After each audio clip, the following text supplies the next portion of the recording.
Bonjour. L'opposition camerounaise est-elle l'une des plus bêtes d'Afrique comme le pense François Soudan? Dans l'une des publications de ce journal, l'opposition camerounaise a été réduite à sa plus simple expression. Il faut dire que la publication du journal Jeune Afrique a un lien avec l'élection présidentielle du 12 octobre prochain.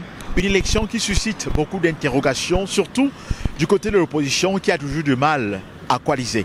Pour mieux analyser la sortie de François Soudan, Écho 237 est allé à la rencontre de certaines personnalités du milieu politique camerounais. Nous avons eu l'honneur et le privilège d'arracher quelques mots du ministre délégué auprès du ministre de la Justice, Jean de Dieu Momo, et le directeur de publication du quotidien Le Messager, Jean-François Chanon, qui s'est également exprimé sur la question.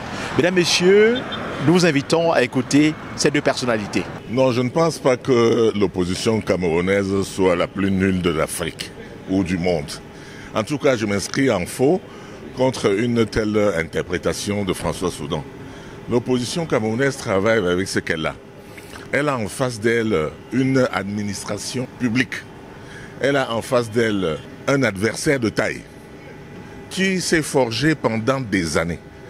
Vous avez affaire à un système qui date depuis 1960, face à une opposition camerounaise qui est née en 1990, qui a à peine 30 ans. Et si vous voyez bien, les acteurs qui sont actuellement en poste n'ont même pas 30 ans. Il y a des acteurs qui ont 5 ans, qui ont 10 ans, tout au plus. Les anciens acteurs, ceux qui sont les plus anciens, c'est les Bello Bouba, qui ont à peu près 30 ans, c'est-à-dire qui sont nés avec le vent d'Est de 90. La libération, l'Asie, la création. Donc alors, il y a une certaine maturité. Un parti politique, il faut une maturité. Et une maturité va avec la conquête de l'électorat, avec la conquête justement de l'électorat, des militants. Vous ne pouvez pas venir en 1990 penser que vous allez détrôner quelqu'un qui est là, qui s'est construit depuis 1960. C'est valable pour le Cameroun, comme pour le Tchad, comme pour le Congo, comme pour tous les pays africains qui ont accédé à l'indépendance en 1960. L'opposition camerounaise n'est pas aussi bête que ce monsieur prétend. C'est une opposition qui travaille à s'unir. D'accord, j'ai bien compris que son propos, c'était parce que l'opposition n'arrivait pas à s'unir pour trouver un candidat unique. Encore là, c'est une vue de l'esprit. Parce que cette opposition va pour se préparer, se mûrir, s'armer. Cette opposition qui va, c'est qu'elle ne va pas gagner le président de la République. Oui, mais elle va pour s'implanter davantage.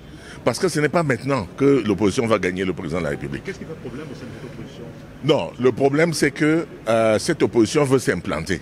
Et la campagne présidentielle est un moment fort de battre campagne et de réunir des suffrages. Cette opposition va pour préparer les municipales et les législatives qui auront lieu dans 6 mois. Cette opposition ne va pas pour gagner la présidence, elle va pour gagner les sièges à l'Assemblée nationale dans 6 mois. Elle va pour gagner les mairies dans 6 mois. Elle n'est pas bête, elle est intelligente. Elle a bien réfléchi. Moi, si j'avais été candidat, c'est ce que j'aurais fait. J'aurais fait exactement la même chose que cette opposition que M. Soudan critique aujourd'hui. M. Soudan, ce n'est un journaliste, ce n'est pas un politicien. Il réfléchit comme un journaliste, comme un analyste.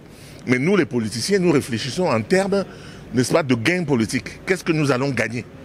Qu'est-ce qu'on va gagner à la présidentielle? Quand on sait qu'on ne couvre pas toutes les régions, quand on sait qu'on ne couvre pas tous les 360 arrondissements, qu'est-ce qu'on va gagner? On sait qu'on ne gagnera pas la présidence, mais on espère gagner le maximum d'arrondissements, le maximum de suffrages, de représentation dans tous les 360 arrondissements, pour que plus tard, nous puissions former la nouvelle majorité. Voici le projet de l'opposition. Ce n'est pas un projet immédiat, c'est un projet à long terme. Et puis, c'est une lapalissade de croire que l'opposition peut s'unir comme ça. Parce que si vous vous unissez, vous vous amoindrissez pour donner vos pouvoirs à un adversaire, à un autre adversaire. Je veux dire, regardez tous les partis politiques qui sont là. Si ils s'unissent autour d'un seul, vous êtes en train de vous amoindrir au profit de l'unique que vous aurez choisi. Non, non, non, non. Cette pensée-là, c'est du monsieur. Il est le véhicule, n'est-ce pas, de la pensée occidentale qui croit qu'il faut absolument une alternance ici et maintenant. Il est le véhicule, M. Soudan, de cette pensée occidentale qui croit que la démocratie se réduit au fauteuil présidentiel et qu'il faut s'unir pour chasser le président. Et que si on ne chasse pas le président, on n'est pas démocrate. Non, je ne suis pas d'accord. Je ne vois pas les actions oppressives du gouvernement dont vous parlez, de l'État. Je pense que l'État met à la disposition des opposants les moyens, y compris les moyens matériels, pour pouvoir s'élever. L'État aide l'opposition. Ce qu'ils ne vous disent pas, c'est que quand vous allez à la campagne présidentielle, vous aurez une représentation géographique. Et en nombre, en grand nombre. Donc plus votre nombre est grand, plus la cagnotte de l'État, l'argent que l'État vous donne en termes d'aide grossit. Vous comprenez? Si vous avez une large représentation dans tout le Cameroun, vous aurez une plus grande cagnotte que celui qui n'a pas. Celui qui n'ira pas à l'élection ne gagnera pas de l'argent. Donc ça, c'est le côté pécuniaire que vous ne voyez pas, que les autres observateurs ne voient pas, mais que l'acteur politique voit parce qu'il a besoin de cet argent pour mobiliser ses populations, pour mobiliser ses militants. C'est comme ça que ça se passe. Je trouve que c'est une stigmatisation de l'opposition camerounaise qui travaille dans des conditions très très difficiles depuis le retour au multipartisme au Cameroun. Est-ce que la presse française en général et la presse Jeune Afrique, qui est une presse panafricaine, peut savoir dans quelles conditions travaille cette opposition?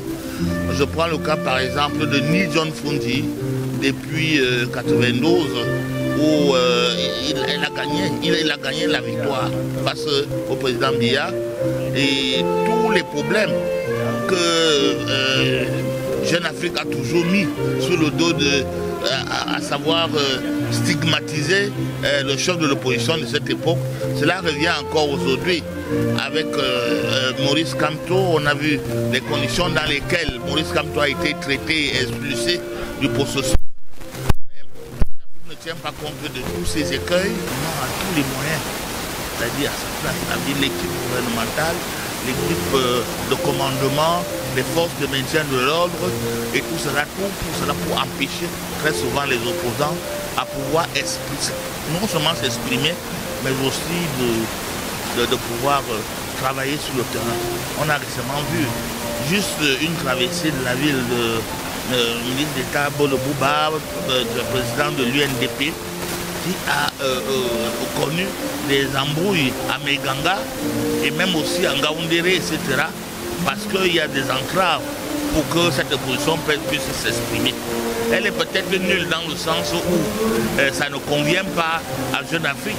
Ça veut dire qui est habitué à pouvoir parcourir les palais d'Afrique et dire qu'on connaît très bien le rapport qu'il y a entre les autorités de Toudi et notamment Jeune Afrique. Nous avons documenté tout cela, nous journalistes, nous connaissons tout cela, et cette prise de position ne nous étonne pas. Oui, mais il faut demander à l'opposition elle-même.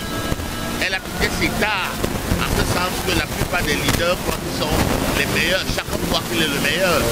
Mais il faut parfois, quand vous voulez conduire, déraciner un pouvoir qu'elle a depuis 43 ans, un peu de modestie, et c'est dire qu'ensemble on peut se mettre pour faire face. Mais je redis toujours que c'est un pouvoir qu'elle a depuis 43 ans. Il a installé ses tentacules partout dans le système dominant. Donc ce n'est pas facile de pouvoir le détourner. Mesdames, Messieurs, chacun de vous peut faire son analyse au sujet de la sortie du journal Jeune Afrique concernant l'opposition camerounaise. Vous avez écouté le ministre délégué auprès du ministre de la Justice, Jean de Dieu Momo, qui s'est exprimé sur la question, ainsi que le directeur de publication du journal Le Messager, Jean-François Chanon. Quel est votre commentaire ou alors quelle est votre analyse sur la question? Merci de laisser votre message en commentaire. Vous êtes de plus en plus nombreux à manifester l'intérêt pour la qualité de nos productions. Merci pour vos nombreux messages d'encouragement. Nous vous invitons à continuer à liker, à commenter et à partager nos publications. Mais surtout, n'oubliez pas d'inviter vos proches à s'abonner sur Eco 237, la chaîne de valeur. À très bientôt.